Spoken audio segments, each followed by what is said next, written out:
Olá, esse é o RCcast Direito Administrativo para Todos e nesse 12º episódio nós vamos tratar das mudanças que são objetivadas na PEC 32 em relação ao quadro de pessoal da administração pública. E aí eu estou falando basicamente dos servidores que fazem a administração pública em todos os níveis da federação tentar cumprir os seus deveres e as suas obrigações. Toda vez que eu faço uma análise dessa natureza, de uma proposta de reforma com mudanças muito claras, etc., eu acho que é muito importante a gente entender onde a gente está. Porque se a gente transforma algo que a gente tem. Então, até para ter uma baliza a partir da qual nós poderemos aceitar ou não aceitar, entender positiva ou negativa a mudança que se pretende, é preciso que a gente saiba onde a gente está. Então, a primeira coisa que a gente precisa entender é que agora, no início da terceira década do século XXI, nós voltamos a ter dentro da administração pública, e isso ocorre desde a decisão do Supremo Tribunal Federal liminar a propósito da mudança feita na Emenda Constitucional 19 de 98, extraindo do texto constitucional a exigência de regime jurídico único. Veio a decisão liminar do Supremo Tribunal Federal e, modificando esse entendimento, fixou que a supressão do texto constitucional da exigência de regime jurídico único caracterizava uma transformação vitimada pela inconstitucionalidade formal, porque não havia sido aprovada a mudança no texto constitucional com o quórum de 3/5 necessário. E o fato de ter ido ao Senado o projeto e voltado não autorizava a mudança. Então, com base na inconstitucionalidade formal, o Supremo entendeu que qualificava-se como inconstitucional a supressão do regime jurídico único no texto da Constituição da República. O que significa isso? Significa que nós temos a exigência de um só regime em todos os níveis da federação. Isso porque, na liminar, na ADI 2135, a única coisa que se fez foi suprimir a parte da Emenda Constitucional 19 que tinha retirado do texto da Constituição a exigência de um só regime, o que significa que voltamos a ter como necessário um só regime. Que regime jurídico é esse? Eu brinco que o Brasil realmente não é um país para amadores, né, gente? É muito engraçado porque não é engraçado nada, não. Na verdade, é como um outro eufemismo que eu posso usar. É muito curioso. É muito curioso que a transformação que foi feita pela Emenda Constitucional 19, suprimindo a exigência de regime jurídico único, ela foi feita em 1998. O Supremo Tribunal Federal publicou a liminar da DI 2135, falando que o que a Emenda Constitucional tinha feito em 98, a Emenda Constitucional 19 era inconstitucional, 10 anos depois. A liminar foi publicada em 2008, para ser mais exata, em 7 de março de 2008. E vejam, se demorou isso tudo para poder falar que era inconstitucional formalmente, imagina para se dar o trabalho de tentar interpretar o que é a exigência de regime jurídico único. Agora, teve pouco tempo, assim, né? Foi desde a Constituição de 88 até 98, quando suprimiram com inconstitucionalidade formal. 10 anos depois volta a exigência, voltou aí em 2008, né? Então, a gente tinha que esperar aí no mínimo uns 10, 12 anos. Foi 10 anos para dar uma inconstitucionalidade formal. Tinha só 10 anos antes que a gente tinha regime jurídico único. Então, a gente precisava de mais uns 10, 12, né? Depois da decisão na liminar da DI 2135. E demoramos isso. Veio a DI 5615 de julho de 2020 e falou: compete a cada ente federativo estipular por lei o regime jurídico dos seus servidores, escolhendo entre estatutário e seletista. sendo que a Constituição não excluiu a possibilidade de ser adotado o regime de emprego público ou seletista para as autarquias. Essa decisão é muito importante porque, inclusive, ela tem uma posição contrária ao que a maioria da doutrina, na qual eu me insiro, entendíamos que o regime jurídico único era o regime estatutário. E o Supremo Tribunal Federal, né, 1988 a 2020, foi um tempo bom, 32 anos depois, dando desconto aí dos 10 anos, que ele não estava obrigado a analisar necessariamente isso, porque tinha sido suprimido, embora inconstitucionalmente, da Constituição a exigência de regime jurídico único, mas nós tivemos uns 22 anos para o pessoal pensar, né?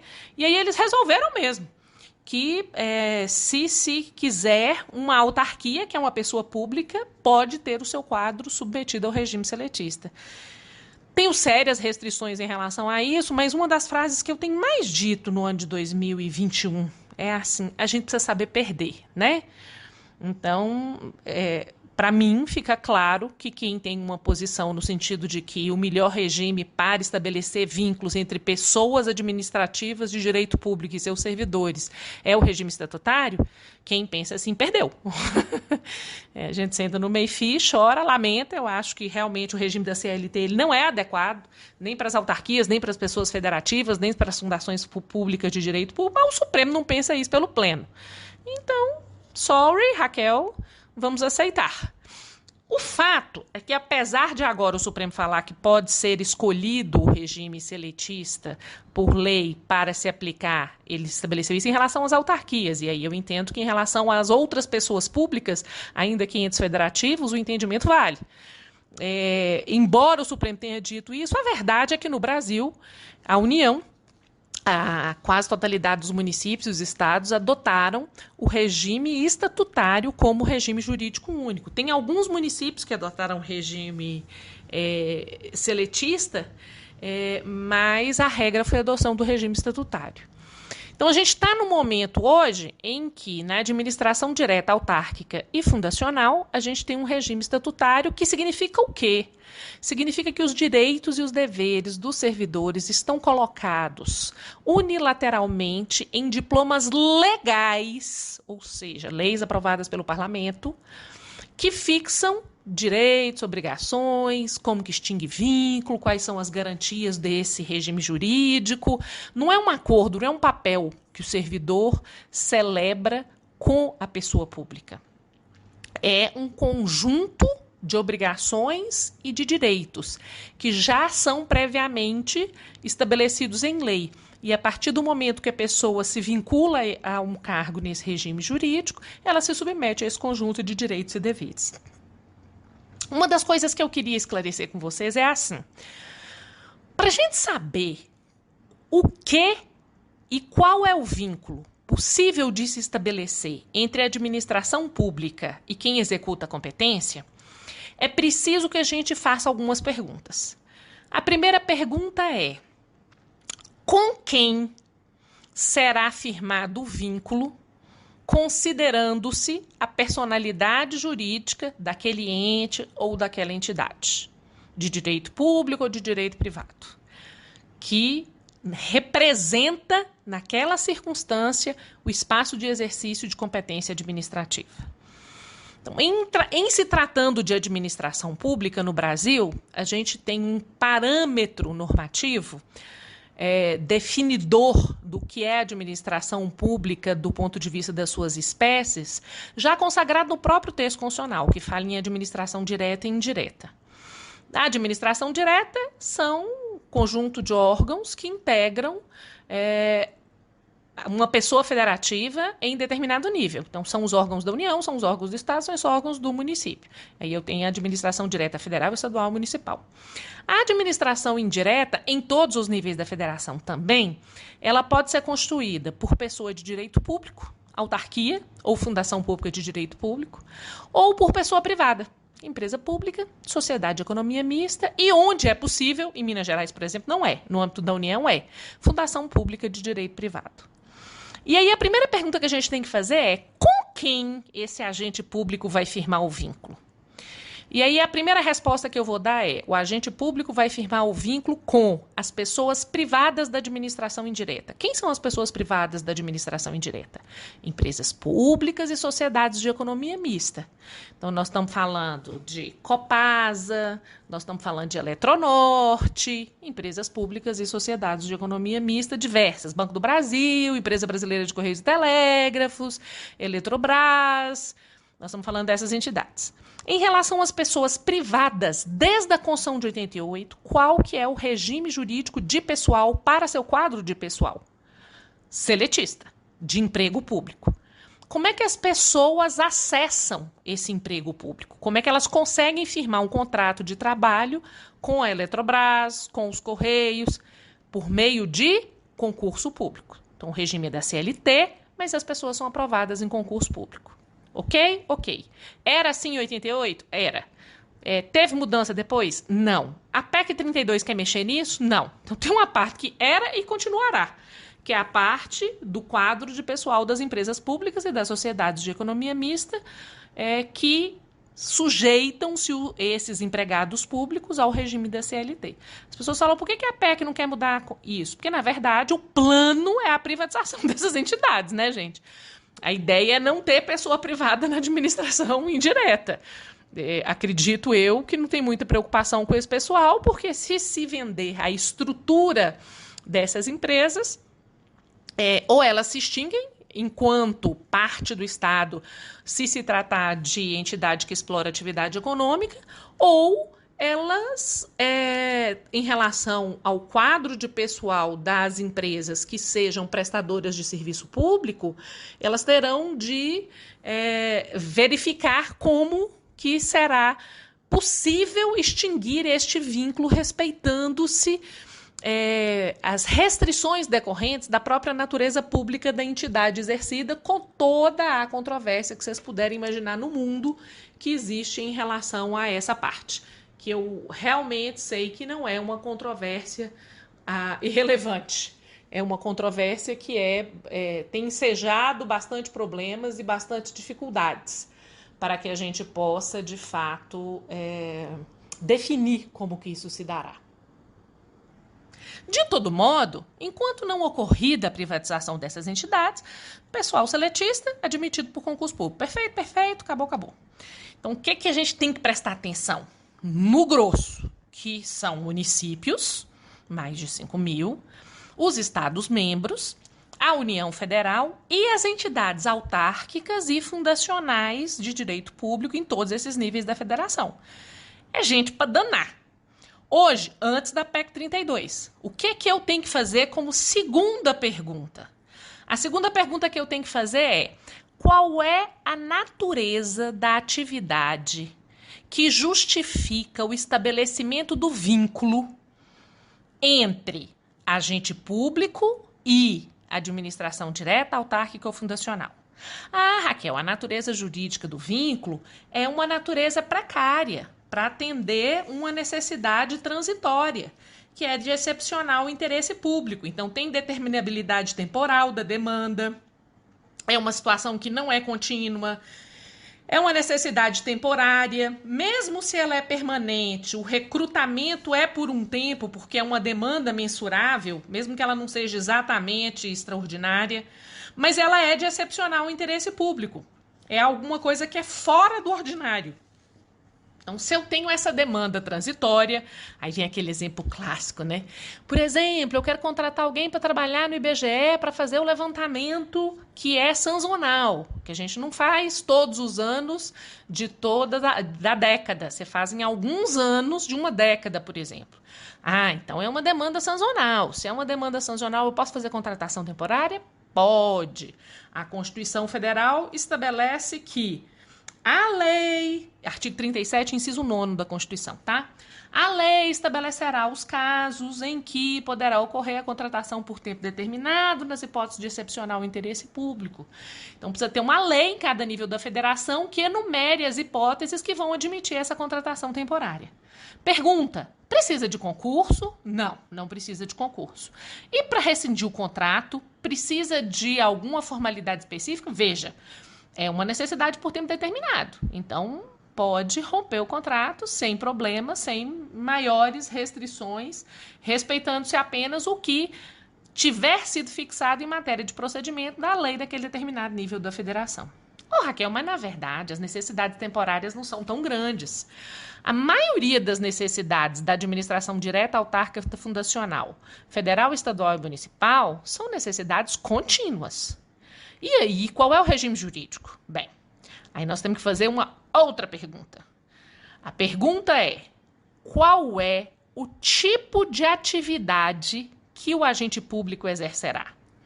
Ele exercerá uma atividade que é técnica, contínua, perene, que exige uma vinculação estável da pessoa que vai fazer aquilo, ou é uma atribuição que ela é de direção, assessoramento ou chefia? Ou seja, é algo que tem a ver com a definição superior, com auxílio com base em vínculo de confiança do exercício de determinadas atribuições, e a própria chefia propriamente dito. Então, direção, assessoramento e chefia é diferente da atribuição técnica cotidiana. Eu falo que quem capina é diferente de quem planeja a capina e de quem faz o relatório estabelecendo o plano de como será feita a capina, né? Temos nós que estamos com a enxada na mão e tem quem está pensando quem vai estar com a enxada onde, fazendo o quê.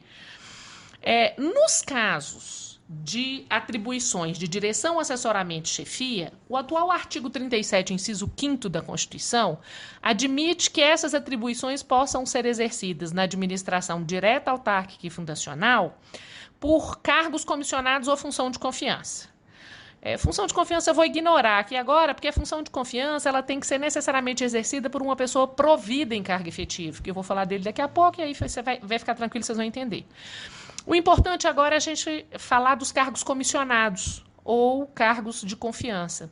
Os cargos comissionados, ou cargos em comissão, ou cargos de confiança, representam um conjunto de feixes de atribuições que referem-se ou à direção, ou à chefia, ou ao assessoramento, e que mereceram uma instituição legal com o estabelecimento de uma remuneração correspondente pelo exercício daquele conjunto de atribuições de direção, ou assessoramento, ou chefia, na verdade, né? No Brasil, a gente admite o recrutamento amplo e restrito. A Constituição, ela queria que se estabelecesse um percentual mínimo de nomeação para cargo comissionado de servidores efetivos. Na verdade, isso termina não acontecendo em boa parte dos municípios, dos estados e até em algumas carreiras federais, é menos comum, mas se tem, em que se não determina um percentual mínimo para o que a gente chama de recrutamento restrito, que é prover no cargo comissionado gente que já foi aprovada em concurso público e está provido num cargo efetivo, e se admite o chamado recrutamento amplo. A pessoa não tem vínculo nenhum com o poder público e ela exerce aquele cargo comissionado. Então, vou fazer a linha de novo para vocês não perderem o fio do raciocínio. Vem comigo. Como é que é o vínculo? Primeiro, nós estamos falando de empresa pública e sociedade de economia mista ou de administração direta, autárquica e fundacional? Empresa pública e sociedade de economia mista. Qual é o regime? Emprego público, CLT. Precisa fazer concurso para firmar o contrato de trabalho? Precisa. Isso vai mudar? Não. E em relação à administração direta, autárquica e fundacional? Segunda pergunta, é para uma atribuição transitória ou é para uma atribuição perene? É para uma atribuição transitória. Pode fazer contratação por tempo determinado? Pode. 37º fala que tem que ter uma lei que assim estabeleça e é óbvio que não precisa de concurso público. E pode rescindir o contrato quando terminar a demanda. Ok? Não. É uma demanda permanente da administração direta, autárquica e fundacional. Ótimo. Essa demanda permanente é direção, assessoramento e chefia? Pode ser exercida a atribuição de direção, assessoramento e chefia por quem está provido em cargo comissionado? Pode. Precisa fazer concurso? Não. Então, cargo comissionado do regime estatutário da administração direta, autárquica e fundacional não exige prévia aprovação em concurso público, conforme a parte final do inciso 2º do artigo 37. Raquel, mas não é direção, assessoramento e chefia, não. Nós estamos falando assim daquele grossão? Nós estamos falando assim, dos professores, dos médicos, dos assistentes sociais, do pessoal que trabalha com regularização fundiária. Nós estamos falando do servidorzão, aquele assistente administrativo, aquele que está na frente da sala de aula do posto de saúde, que está subindo o morro para vacinar a galera. Nós estamos falando da turma que representa nos processos judiciais. Nós estamos falando do pessoal, que é o pessoal, né? Alguns exercem a função de controle interno, controle externo, mas enfim, são atribuições técnicas da administração direta, autárquica e fundacional, contínuas e perenes. Então, eu preciso de professor para ensinar Joãozinho, eu vou precisar para ano que vem ensinar Mariazinha, e eu vou precisar no outro ano para ensinar Igor, e no outro ano vai ensinar Mateus, e no outro ano vai ensinar Lara. Ou seja, é uma demanda contínua. Ensinar os meninos a ler vai ter que ensinar sempre, cada hora é um menino diferente. Nessa atribuição contínua, nós temos a situação perfeita para se definir o cargo efetivo. O cargo efetivo é exatamente um conjunto de atribuições técnicas que precisam ser, em regra, exercidas com fixidez e continuidade e que o servidor precisa de um mínimo de estabilidade no exercício daquela função, por uma série de argumentos e fundamentos que assim justificaram estabelecer na Constituição de 88 e foi retomada depois da liminar na DI 2135. Ok. Para a pessoa ser provida num cargo efetivo, ela tem que ser o quê? Aprovada em concurso público. A investidura nos cargos e empregos públicos, artigo 37, inciso 2º da Constituição, deve se dar depende de quê? Mediante aprovação prévia em concurso público de provas e provas de títulos. Ressalva o quê? Cargo comissionado, parte final do inciso 2 do artigo 37, e a contratação temporária. E aí a gente consegue chegar hoje, como é que é nosso panorama? Ou nós temos empregado público em empresa pública, sociedade de economia mista, tem um povo ali de 98 a 2008, que eu não vou falar deles não, para não confundir a cabeça de vocês, tá? Esquece. Nós temos hoje, na administração direta, contratados temporários que exercem função pública, sendo possivelmente admitidos sem nenhum tipo de concurso. Em alguns lugares se faz procedimento simplificado, mas não é absolutamente necessário. E nós temos os providos em cargos efetivos e comissionados para atribuição de direção, assessoramento e chefia. E as demais atribuições contínuas e perenes, cargo efetivo, que esse sim exige aprovação em concurso público. Então, empregado público e titulares de cargos efetivos têm que ser previamente aprovados em concurso público. Empregados públicos e cargos efetivos da administração direta, autárquica e fundacional. Cargos comissionados, vínculo de confiança, livre nomeação e exoneração, a meu ver só tem que ter motivação. E contratação temporária também não precisa de concurso público. Eu levei até agora para contar para vocês onde que a gente está. Porque é importante a gente entender onde a gente está. Até porque chegar aqui, vou dizer a verdade para vocês, não foi fácil não. Chegar aqui foi difícil. E mesmo quem é da área do direito, eu preciso reconhecer algo. A maioria dos manuais não conta isso com essa clareza, não. Analisa os regimes assim separados, analisa o que é cargo, mas não te conta exatamente como é que você descobre o que uma pessoa é dentro de cada lugar e como faz para ela entrar, quais são as regras quando ela está lá dentro, como que é para ela sair. Isso realmente a gente não tem isso desenhadinho assim, não. Por isso que eu fiz questão de trazer para vocês isso. Eu acho que ouvindo, e talvez mais de uma vez, isso possa ajudar. E aí eu vou fazer uma sacanagem enorme agora, porque eu vou contar para vocês, vocês sabem o que a PEC quer fazer com isso? Acabar com tudo. O objetivo da PEC é realmente ignorar tudo que a ciência do direito administrativo. As pessoas falam assim, professor, é desde 88? Eu falo, não, filho, é desde Getúlio Vargas. Nós já estamos chegando aqui no enterro de uns 90 anos. É verdade que antes os contratados temporários chamavam assim, extranumerários. Antes da Constituição de 88, as pessoas falavam assim, professora, tinha 2 regimes, né? O regime estatutário e o regime seletista. Eu falo, na verdade, antes de 88, o povo já não se dava com o regime estatutário que exigia concurso, não. Eles já faziam mesmo predominar o regime seletista. E eu gosto muito, eu tenho um curso gravado, que eu vou complementá-lo com as aulas da PEC, devo liberá-lo muito em breve, porque neste curso eu deixo muito claro, há uma certeza que eu já tinha mais de 10 anos, muito mais de 10 anos, que eu falava, gente, não é se eles vão acabar com o regime estatutário, é quando eles vão conseguir acabar com o regime estatutário. É verdade que eles ainda não combinaram com os russos, então tem que combinar para alterar a Constituição, para alterar a legislação federal, estadual, municipal em cada esfera. É um trampo, não vai ser fácil, não. Mas que o objetivo, claramente, a emenda constitucional 19 queria era isso, admitir uma transição para depois virar a chave. Eu não tenho nenhuma dúvida que primeiro fizeram a reforma trabalhista, porque se colocassem o regime trabalhista dentro da administração pública, talvez a reforma trabalhista não tivesse passado com tantas perversões, assim, disfarçadas. Então, primeiro a gente faz a reforma trabalhista, depois a gente faz a reforma previdenciária, ferrando bem quem está no setor privado, e depois a gente pega o pessoal da administração pública e joga aí, nesse balaio, que a gente, primeiramente, já fez a transformação.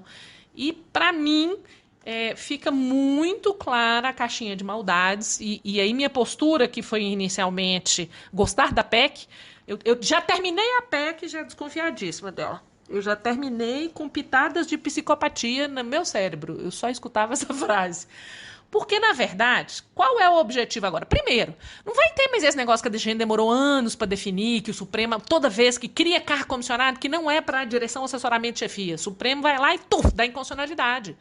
Toda vez que você pega servidor contratado temporariamente, que foi admitido sem concurso público e por lei você dá efetividade para todo mundo, o Supremo não pensa duas vezes. Pode ser 70% do quadro pessoal da educação de um dos maiores estados do país. Ele julga inconstitucional.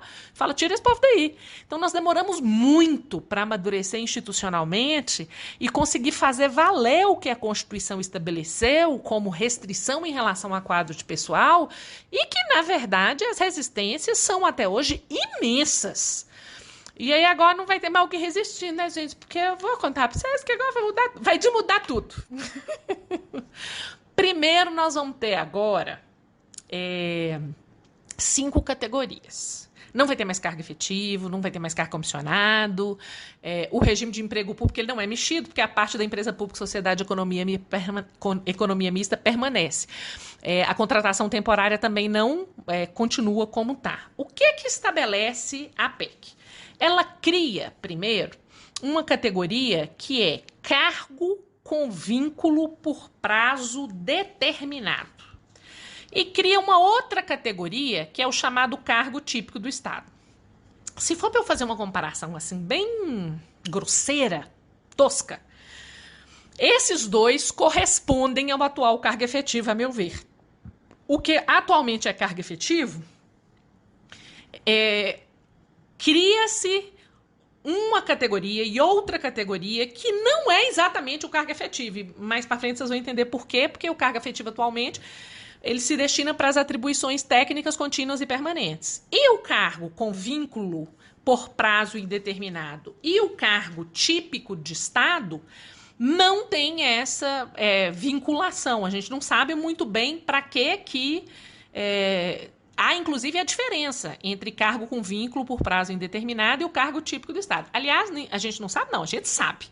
Por quê? Porque o cargo que for definido em lei como típico do Estado, ele vai atrair uma garantia e impor uma restrição muito maior.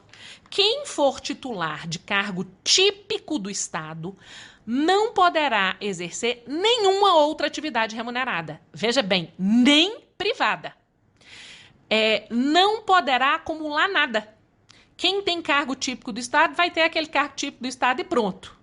Este poderá adquirir a estabilidade.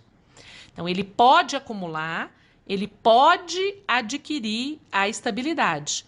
O titular de cargo com vínculo por prazo indeterminado, ele não adquire a estabilidade. Em compensação, é autorizada a acumulação remunerada desses cargos que não são ocupantes de cargos típicos, para esses servidores que não são ocupantes de cargos típicos.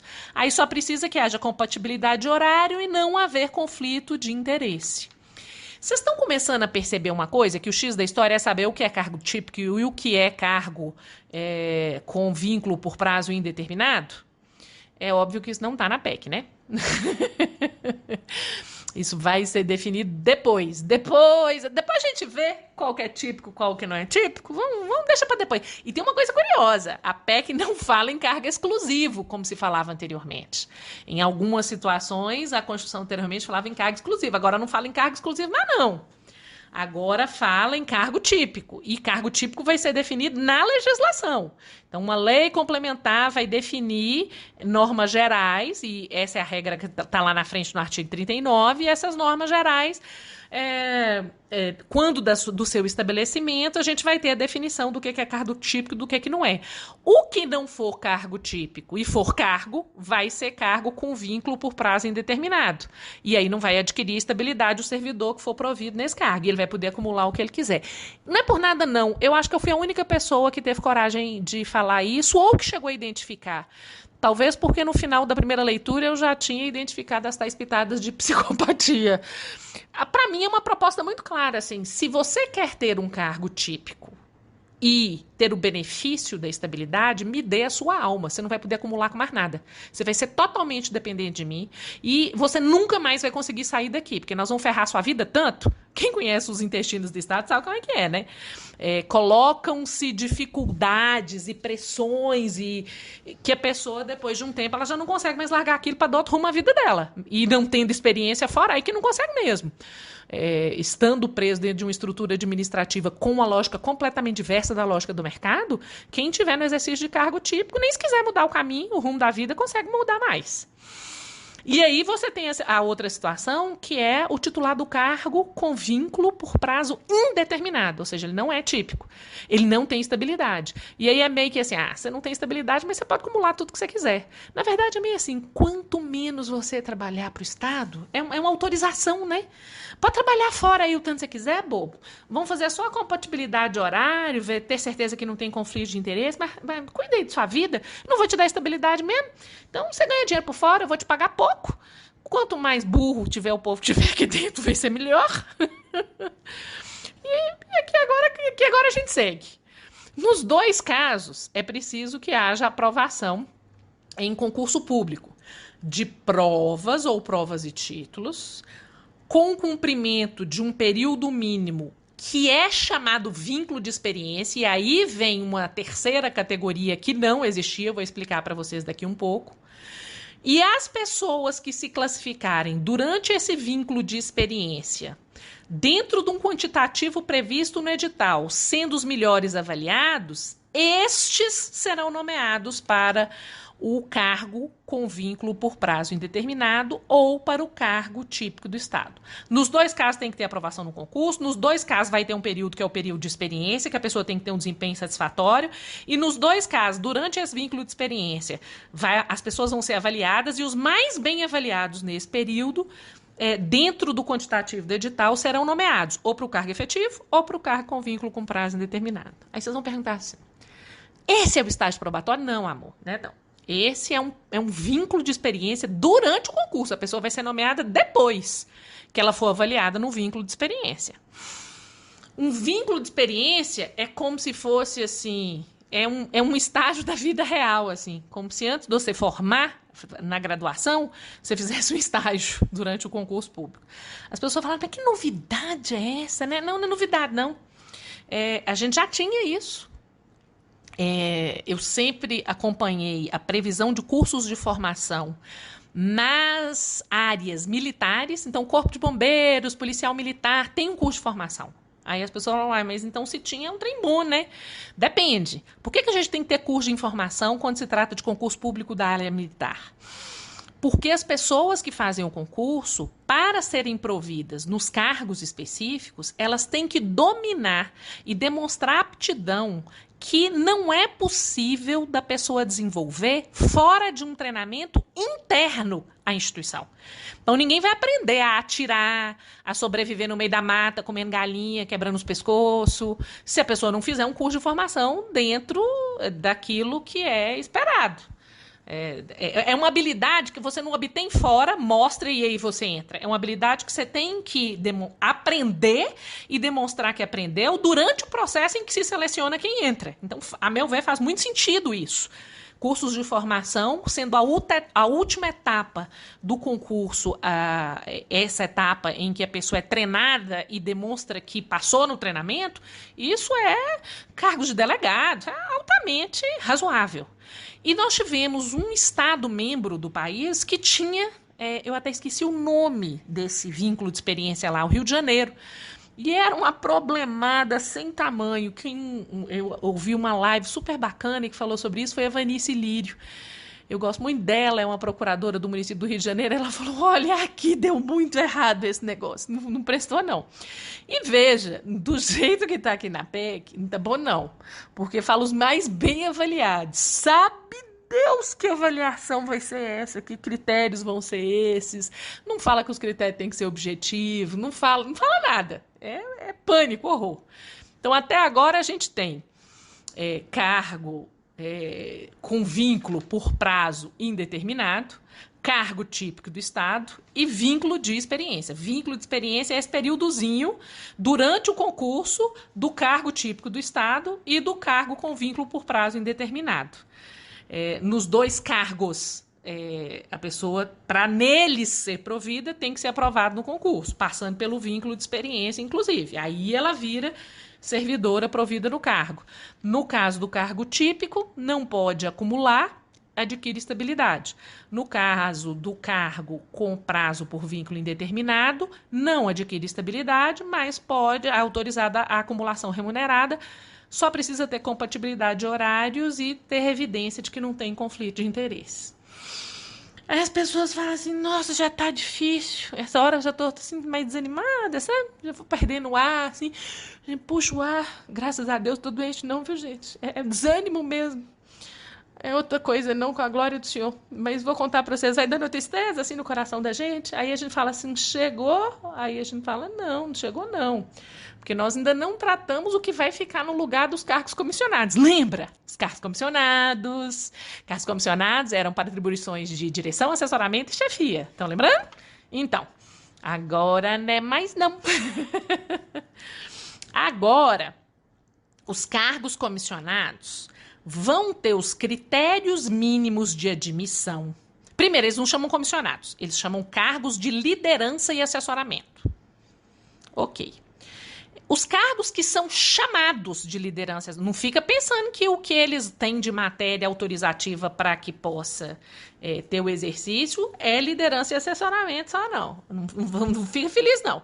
Mas enfim, os cargos de liderança e assessoramento são cargos que o chefe de cada poder, então o chefe do executivo, o chefe do judiciário, o chefe do legislativo, é que vai dispor sobre os critérios mínimos de acesso e estabelecer como é que vai ocorrer a exoneração. Então, aqui, liderança e assessoramento não tem concurso. Já não tinha o antigo cargo comissionado. Aqui também não tem concurso público para que se possa ter acesso a ele. É o chefe de cada poder que vai estabelecer esses critérios. E aí, qual é o X da história para eu saber quando que eu vou ter a possibilidade de contratar por um cargo comissionado ou quando eu vou estar sujeito a concurso público para admitir um servidor num cargo típico ou um cargo com prazo com vínculo indeterminado. As atribuições que permitem que você faça a nomeação para um cargo de liderança e assessoramento, inciso 5º do artigo 37, proposto pela PEC 32, são atribuições estratégicas, gerenciais ou técnicas. Qualquer atribuição estratégica, gerencial ou técnica pode ensejar um cargo de liderança e assessoramento. Vocês compreendem que ele é um assessoramento assim estratégico? Ele é um assessoramento gerencial e um técnico? Eu não sei qual é a liderança, porque não tem um nome aqui. Porque antes falava direção, assessoramento, chefia, direção e chefia são nomes de liderança. Não sobrou aqui. Esse pessoal que chefia, que dirige, não. Eles querem um cargo de liderança mesmo para gerenciar, assim, gerenciar uma coisa mais ínfima, né? Uma coisa mais assim, uma estrutura média da estrutura administrativa. As atribuições técnicas. Ô, gente, qual atribuição dentro da administração, direta, autárquica e fundacional, que não é técnica? Porque eu vou falar para vocês, eu sou advogada pública, eu sou técnica. Médico técnico, exige um conhecimento, uma formação especializada. Professor técnico, policial técnico, assistente social técnico. Alguém que é formado em biblioteconomia e trabalha com registro técnico. Alguém que exerce um cargo, por exemplo, na área de TI, de fiscalização, de controle interno. Técnico. É uma atribuição técnica. Vocês estão alcançando... Vão de novo, vem cá, tia. Que todas as atribuições estratégicas, gerenciais ou técnicas podem se transformar em cargos de liderança e assessoramento, para o qual, obviamente, não se exige concurso público, porque se é liderança e assessoramento, não faz muito sentido mesmo exigir concurso público. Só faz sentido exigir concurso público quando o cargo de liderança e assessoramento não é de liderança, nem de assessoramento. É de atribuições técnicas, gerenciais ou estratégicas. Então, na verdade, eu vou contar para vocês. Isso aqui é a primeira porteira para mim. Isso aqui é porteira, mas não é aberta, não. É escancarada, amarradinha com o gancho na cerca do lado. É para não fechar mais. Porque aí não tem concurso, não tem exigência de recrutamento restrito, tem nada. Põe para dentro quem você quer. Então, é mais ou menos assim. Ocupe os lugares que tem competência para nomear autoridades. Porque ocupado o espaço, o resto é com a gente. A gente vai acabar com essa bobagem de servidor técnico que fica aqui atrapalhando a vida da gente, querendo fazer as coisas direito. Hein? Aí vocês vão falar assim, mas acabou a má notícia, né? Aqui agora chegou para mim. Chegou não, porque tem o antigo contrato temporário. Além do vínculo de experiência, que é a etapa do concurso, além do vínculo por prazo determinado, que é concurso, mas vai ser quem vai definir como que vai ser esse prazo determinado posteriormente, não é a PEC que estabelece. E, se quiser, pode fazer processo por prazo indeterminado, né? Que aí pode fazer concurso público, não é nem processo seletivo, faz concurso público e a gente tem o chefe de cada poder estabelecendo a iniciativa de lei de como vai ser. O cargo típico do Estado, lei complementar federal vai definir critérios e a admissão é por concurso, mas a gente não vai fazer mais concurso. Uma coisa que eu queria que vocês entendessem é que não vai precisar fazer. Por quê? Porque cargo de liderança e assessoramento não requer concurso. Quem define os critérios de acesso é o chefe de cada poder. E as atribuições são estratégicas, são gerenciais, são técnicas, então pode ser tudo. E aí vem o vínculo por prazo determinado. Quando é que eu posso fazer? Atualmente, a lei estabelecerá os casos da contratação por prazo determinado nas hipóteses de excepcional interesse público, aí deixa claro que é algo que não é comum, é uma demanda excepcional, que seja mensurável no tempo, blá, blá, blá. Agora, se prevê no artigo 39, parágrafo 2º, se propõe para o artigo 39, parágrafo 2º, que os servidores contratados temporários, né, que vai chamar agora vínculo determinado, some os nomes, assim, contrato, some, e isso é uma coisa até engraçada. Eu queria saber por que chama vínculo de experiência. Não chama nada relativo ao concurso público, por exemplo, candidato em curso de... Não, muda os nomes todos. Eu tenho uma vontade doida de saber, porque eu tenho duas suspeitas em relação a mudar os nomes todos. Quer se afastar todo o conhecimento doutrinário e jurisprudencial que nós demoramos de barato 30 anos, adequadamente eu digo 90, para produzir, para falar que agora é tudo jabuticaba.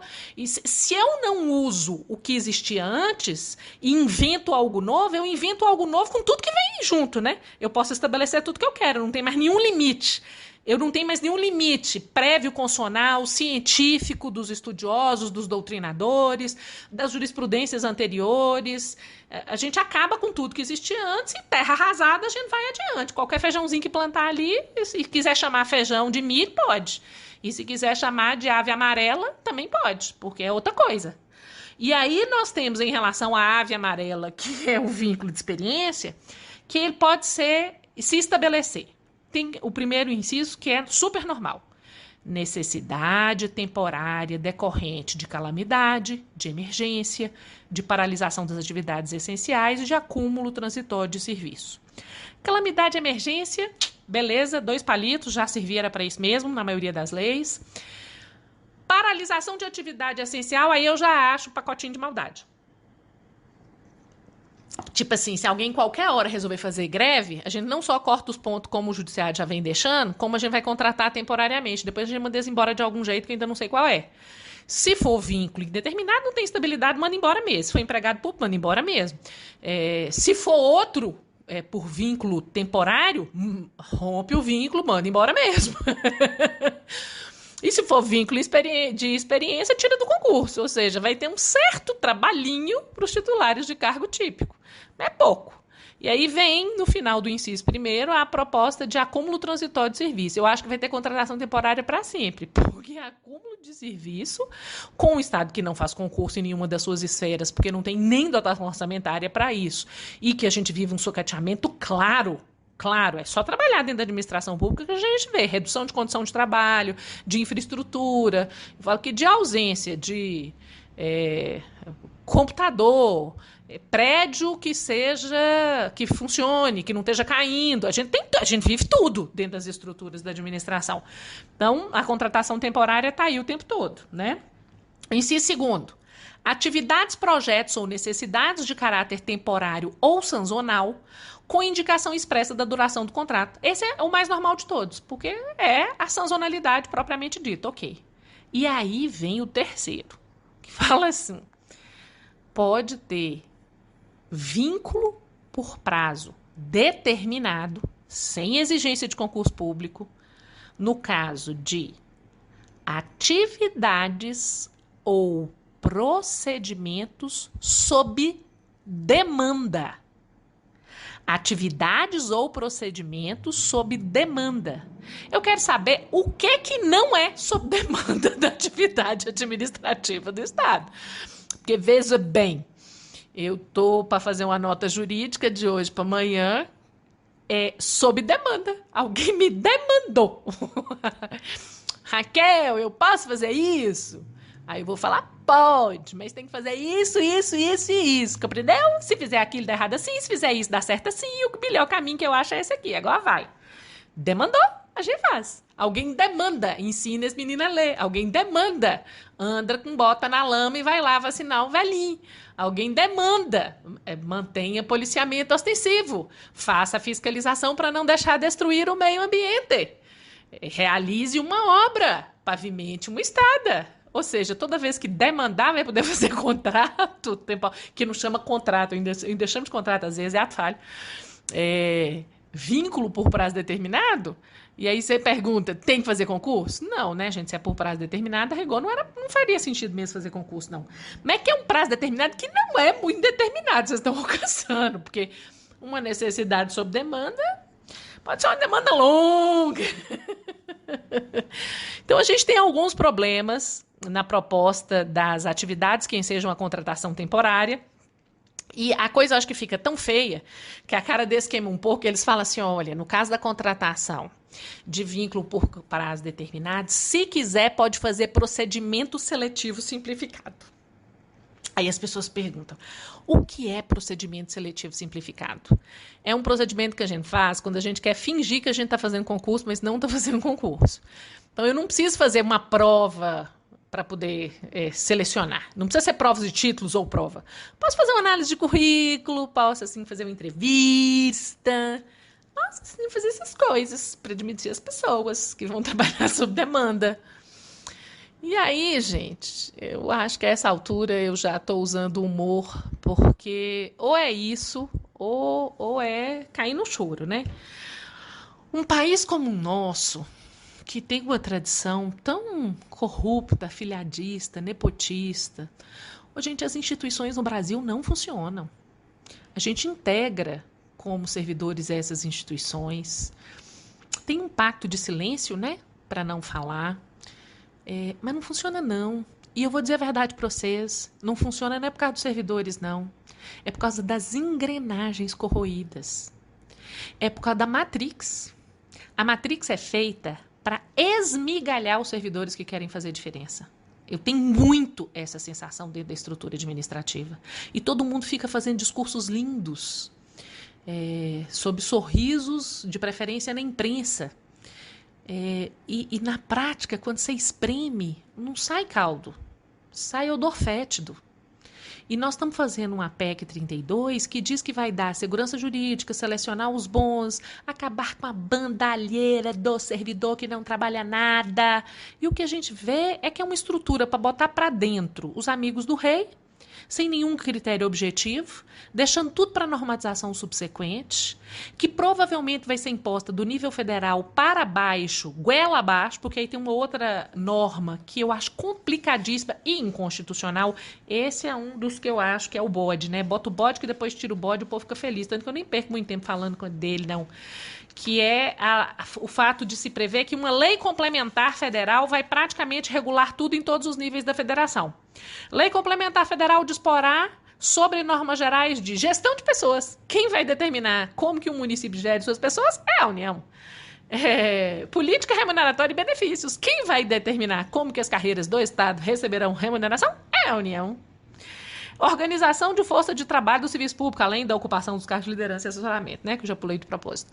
Progressão e promoção funcionais. Quem vai definir como é que promove um servidor do município? Cadê a autonomia política, administrativa e financeira que está originariamente na Constituição? A gente não pode fazer uma reforma no texto constitucional originário para acabar com uma coisa que é cláusula pétrea. Ô, Jesus Cristo!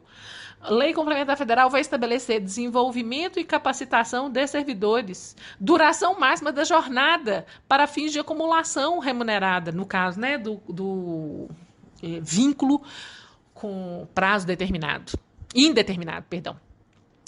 O que a gente percebe, isso para mim, isso aqui só pode ser um bode. As pessoas não podem não saber nada tanto, assim, não saber o que é. Tudo bem que aí eu vou falar uma outra coisa. Eu não sei se vocês se recordam no podcast sobre a agência reguladora, logo que saiu a agência reguladora, do meio para o fim do podcast, eu trato o fato de que a União quer transformar estados e municípios em menino de recado. Isso aqui é exatamente isso. Eu mando, eu já tenho a capacidade arrecadatória. Eu já vou ter um negócio perigosíssimo, que eu não vou falar dele aqui nesse podcast, que é o 37A, dos instrumentos de cooperação, que aí vai fazer menino de recado mesmo. E vai fazer tão menino de recado que eu vou mandar até no povo que trabalha para você. Mas aí tem que fechar as portas do boteco. Eu vou falar a verdade para vocês. E me desculpem a informalidade. Tinha 2 jeitos de eu fazer esse podcast. Um jeito bastante técnico, entrar, falar da PEC, são 5 categorias, blá, blá, blá, blá, blá, e eu acho que vocês não entenderiam uma repercussão. E um jeito que você mostra de onde sai, mostra o que se quer e bota uma luz nisso, para as pessoas entenderem. Porque a sensação que eu tenho quando eu escuto falar sobre a PEC 32 são só frases feitas, apaixonadas e radicais. Tem que acabar, porque o servidor não trabalha. Você fala assim, oi, mas o que disso aqui vai fazer um servidor trabalhar? Ao contrário, vai fazer do servidor um capacho. A gente só não é capacho dentro da administração pública tendo estabilidade com muita firmeza na alma. Não tivesse a gente estabilidade, não. Esse povo que não vai ter estabilidade não vai aguentar. As estruturas, elas estão muito corroídas, muito perversas. E eu vou contar para vocês, está na hora de soltar o bloco na rua. Está na hora das pessoas assumirem a responsabilidade em relação à transformação dos quadros de pessoal que se está já discutindo com perspectiva de aprovação imediata. A vontade que eu tenho é de sair na rua e sacudir as pessoas e falar assim, vocês estão sabendo o que eles vão fazer com a estrutura do Estado brasileiro em todos os níveis da federação? Porque é isso. As pessoas parecem que não diz respeito a elas, não existe nenhum tipo de esclarecimento, não existe nenhum tipo de compreensão voluntária, ou seja, o próprio interessado, o cidadão, aderir a isso, e essa informação não chega. Essa informação não chega ao agente público. E quando se discute isso em grandes veículos, são superficialidades. A gente não está conseguindo dar a densidade objetiva e clara. A gente está muito confuso e a gente está em terreno pantanoso. E aí eu vou contar para vocês. A obrigação é de todos nós.